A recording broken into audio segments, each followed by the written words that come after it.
సంవత్సరాల తరబడి ఎన్ని మందులు వాడినా మీ మోకాల నొప్పులు తగ్గట్లేదా? ప్రాణ పెయిన్ క్లినిక్ లో అత్యాధునిక చికిత్స. Welcome to Suman TV. Kolkata RG Kar ఆసుపత్రిలో జరిగిన అభయపై జరిగిన అఘాయిత్యంలో అసలు నిందితుడెవరు? సిబిఐ విచారణ తర్వాత ఇప్పుడు అనేక ప్రశ్నలు, అనేక కోణాలు తెరపైకి వస్తున్నాయి. సిబిఐ విచారణలో ఎవరు ఊహించని నిజాలు బయటపడుతున్నాయి. అభయ పైన అఘాయిత్యం చేసిన అసలు నిందితులు ఎవరు? ఇక్కడ చాలా స్పష్టంగా అర్థమవుతుంది. మన స్క్రీన్లో చూస్తున్నాం. ఇక్కడ సంజయ్ రాయ్ స్క్రీన్ పైన మనం చాలా స్పష్టంగా చూస్తున్నాం. రెండు ఫోటోలు కనిపిస్తున్నాయి మనకి ఇక్కడ స్క్రీన్ పైన. చూడండి ఒకసారి. సంజయ్ రాయ్, ఇతను సంజయ్ రాయ్ ప్రస్తుతం నిందితుడిగా లొంగిపోయాడు. సంజయ్ రాయ్ ఇతనే ఆ రోజు ఉదయం ఆగస్టు 9వ తేదీన ఉదయం 4 గంటల ప్రాంతంలో అభయ పైన అత్యంత పాశవికంగా లైంగిక దాడి చేశాడని పోలీసుల ముందు ఇతనే ఒప్పుకున్నాడు పోలీసుల ముందు. ఇతనే నిందితుడని ఇప్పుడు అందరం భావిస్తున్నాం. కానీ సందీప్ ఘోష్ ఇతనే ఏం చేశాడు?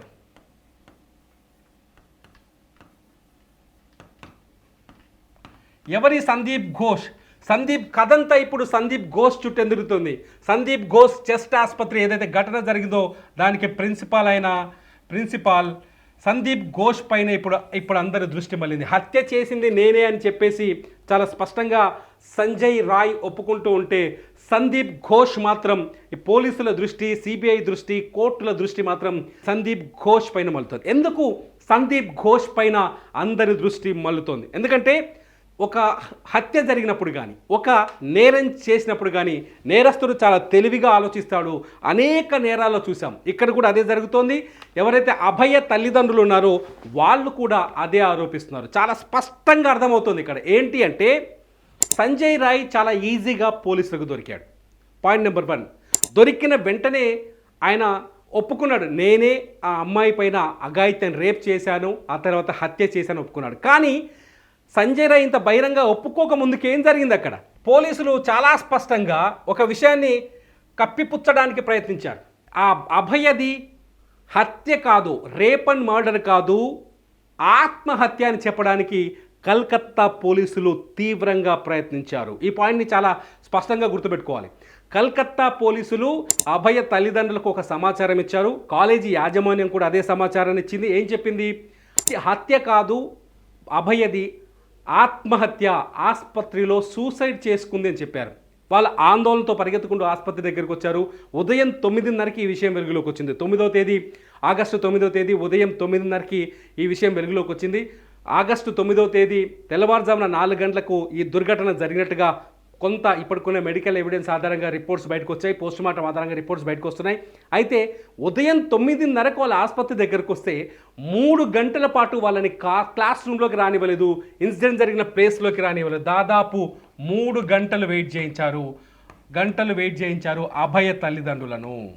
అభయ తల్లిదండ్రులను దాదాపు 3 గంటల పాటు పోలీసులు బయటనే వెయిట్ చేయించారు. లోపలికి రాకుండా అడ్డుకున్నారు. 3 గంటల తర్వాత వాళ్ళు ఆందోళన చేస్తే అప్పుడు ఇన్సిడెంట్ జరిగిన ప్లేస్కి తీసుకొస్తే అప్పుడే అభయ తండ్రి చాలా స్పష్టంగా చెప్పాడు, నా కూతురుపిది ఆత్మహత్య కాదు, ఆమె పైన అఘాయిత్యం జరిగినట్టుగా చాలా స్పష్టంగా అర్థమవుతోంది. అక్కడ రక్తపు మరకలు ఉన్నాయి, ఆమె ఒంటి పైన అనేక గాయాలు కనిపిస్తున్నాయి, అర్ధనగ్నంలో కనిపిస్తుంది. నా కూతురు ఒంటిపైన బట్టలు లేవంటూ కన్నీరు కారుస్తూ చెప్పారు. పోలీసులు మాత్రం అప్పటికే అది ఆత్మహత్య అంటూ దాన్ని కప్పిపుచ్చే ప్రయత్నం చేశారు. ఆ వెంటనే ఎక్కడైతే సీన్ ఆఫ్ అఫెన్స్ ఉందో, నేరం జరిగిన స్థలం ఉందో, ఆ స్థలంలో ఆధారాలు లేకుండా కొన్ని ప్రయత్నాలు చేశారు కాలేజీ యాజమాన్యం. ఎందుకు పోలీసులు కూడా సహకరించినట్టుగా తెలుస్తుంది. ఆ 3 గంటలు ఆపిందే అందుకని చాలా స్పష్టంగా అర్థమవుతుంది. అంటే ఖచ్చితంగా సంజయ్ రాయ్ ఏం చెప్తున్నాడు? హత్య చేసింది నేనే, రేప్ చేసింది నేనే అని ఒప్పుకున్నాడు కదా. అంటే ఈ సంజయ్ రాయ్ని ప్రయోగించింది ఖచ్చితంగా సందీప్ ఘోష్ అనేది ఇక్కడ అందరూ అనుమానిస్తున్న వ్యవహారం. ఆ అభయ తల్లిదండ్రులు కూడా అదే చెప్తున్నారు. ఈ హత్య వెనుక సందీప్ ఘోష్ హస్తం ఉంది. అతని హస్తంతోటే సందీప్ ఘోష్ సంజయ్ రాయ్ని ఒక ఆయుధంగా వాడుకున్నాడు అనేది ఇప్పుడు అందరికీ కలుగుతున్న అనుమానాలు. ఈ విషయంలో సిబిఐ ఇన్వెస్టిగేషన్లో కూడా అనేక విషయాలు వెలుగులోకి వస్తున్నాయి. హత్య జరిగిన హత్యకు ముందు రోజు రాత్రి ఏం జరిగింది, అసలు అభయ ఎక్కడెక్కడ తిరిగింది, సంజయ్ రాయ్ ఏం చేశాడు అనేది కొంత ఇన్వెస్టిగేట్ చేస్తే చాలా స్పష్టమైన విషయాలు వెలుగులోకి వచ్చాయి. ఏంటంటే సంజయ్ రాయ్ చాలా స్పష్టంగా, ఎవరైతే నిందితుడు ఉన్నాడో సంజయ్ రాయ్ స్పష్టంగా అభయ ఎక్కడెక్కడైతే తిరుగుతుందో ఆమె తిరుగుతున్న ఫ్లోర్లోనే తిరిగాడు, ఆమెను కనిపెడుతూనే తిరిగాడు, ఆమె చుట్టూ ఒక నిఘా వేశాడు, రెక్కీ చేశాడని అర్థమవుతుంది. ఇది సిబిఐ తాజా నివేదికల్లో బయటపడింది. రాత్రి 9 గంటల సమయంలో 3rd ఫ్లోర్లో ఎక్కడైతే అభయ నిలిచిందో ఆ పక్కనే సంజయ్ రాయ్ కూడా నిల్చున్నాడని చెప్పేసి సిబిఐ తీసిన తాజా ఫుటేజ్లో, సీసీటీవీ ఫుటేజ్లో కూడా తేలింది. అట్ ది సేమ్ టైం అభయతో సంజయ్ రాయ్ కాకుండా ఇంకొక 4 డాక్టర్లు, ఇద్దరేమో పీజీ ట్రైనీ స్టూడెంట్స్, ఒకరేమో హౌస్ సర్జన్, ఇంకొకరేమో ఇంటర్న్షిప్ చేస్తున్న డాక్టర్లు. ఈ 4 వ్యక్తులు అభయతో మాట్లాడారు, అభయతో రాత్రి మాట్లాడారు, అభయతో కలిసి ఉన్నారు, చాలాసేపు డిస్కషన్ జరిగింది. ఆ తర్వాత రాత్రి 2 గంటల సమయంలో ఏదైతే అఘాయిత్యం జరిగిందో 2 గంటల 45 నిమిషాల తర్వాత అభయ రూమ్లో నిద్రపోయినట్టుగా తెలుస్తోంది. అయితే 2 గంటల సమయంలో నిందితుడు సంజయ్ రాయ్ అభయతో వెళ్ళి మాట్లాడాడు.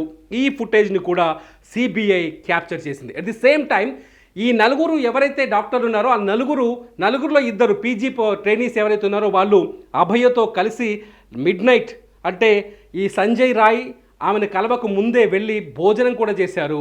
ఆ తర్వాత హౌస్ సర్జన్ అలాగే ఇంటర్న్షిప్కి వచ్చిన 2 కలిసి ఎవరైతే ఉన్నారో ఆ 2 వచ్చి 2 గంటల 45 నిమిషాల తర్వాత కాన్ఫరెన్స్ హాల్లో తనని ఎక్కడైతే నిద్రపోయిందో ఆ ఏరియాలో javelin throw sports, Olympic sports కూడా చూసినట్టుగా సిబిఐ తాజాగా ఐడెంటిఫై చేసింది. మొత్తానికి ఇక్కడ ఏం జరిగింది, ఇక్కడ అర్థం చేసుకోవాల్సిన విషయం ఏంటంటే సంజయ్ రాయ్ అనేవాడు అభయని వెంటాడుతూ ఉన్నాడు, అతని చూపులు అభయ చుట్టే ఉంది, ఆమె ఎప్పుడైతే ఒంటరిగా దొరుకుతుందో అని ఎదురు చూస్తూ ఉన్నాడు. ఎట్ ది సేమ్ టైం ఆ 4 కూడా ఈ విషయం తెలుసా అనే ఇప్పుడు సందేహాలు తెరపైకి వచ్చినాయి. ఏది చూసినా ఆసుపత్రిలో ఏదో మిస్టరీ ఉంది, అది సందీప్ ఘోష్కి సంబంధించిన మిస్టరీ. ఆ మిస్టరీకి సంబంధించిన రహస్యాలు ఖచ్చితంగా అభయకు తెలుసుంటాయి.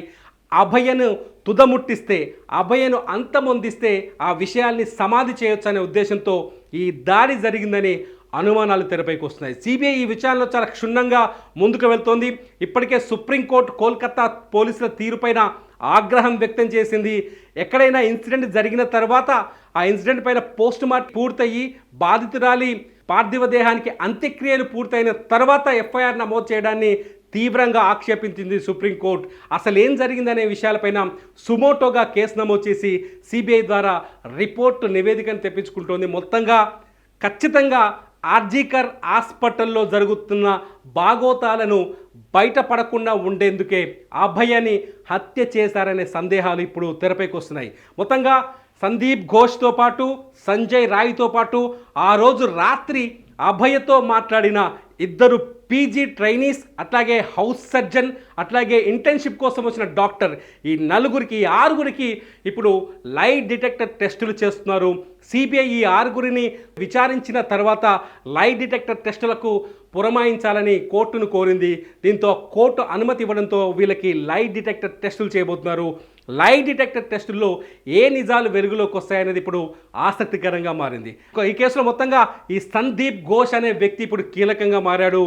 ఇతనే ఈ కేసులో కీలకమైన నిందితుడిగా తేలుతారని అనుమానిస్తారు. ఎందుకంటే సంజయ్ రాయ్ ఇంటికి వెళ్ళినప్పుడు వాళ్ళ అమ్మతో మాట్లాడినప్పుడు సిబిఐ ఈ కేసులో తన కొడుకు ఒక్కడే లేదని, చాలామంది పెద్దవాళ్ళ హస్తం ఉందనే వ్యాఖ్యలు కూడా చేసింది. దీంతో సిబిఐ సందీప్ ఘోష్ చుట్టూ ఇప్పుడు కథను అల్లుతోంది. సందీప్ ఘోష్ ఏం చేశాడు, ఆ రోజు రాత్రి ఎక్కడున్నాడు, అతని అంతకుముందు సందీప్ ఘోష్ ఆసుపత్రిలో అతని పాత్ర ఏంటి, ఏమేం చేస్తున్నాడు, ఈ అంశాలన్నింటిపైన ఇప్పుడు సిబిఐ దృష్టి సారించింది. మొత్తంగా మిస్టరీ మాత్రం లై డిటెక్టర్ టెస్టులతో కొత్త మలుపు తిరగబోతుంది. అస్సలు నిందితులు ఎవరో తేల్చబోతుంది సిబిఐ దర్యాప్తు. మీ బిజినెస్ ఏదైనా మీ ఊర్లో ప్రమోషన్ చేయాలంటే అది సుమన్ టీవీతోనే సాధ్యం. ఇప్పుడే సంప్రదించండి.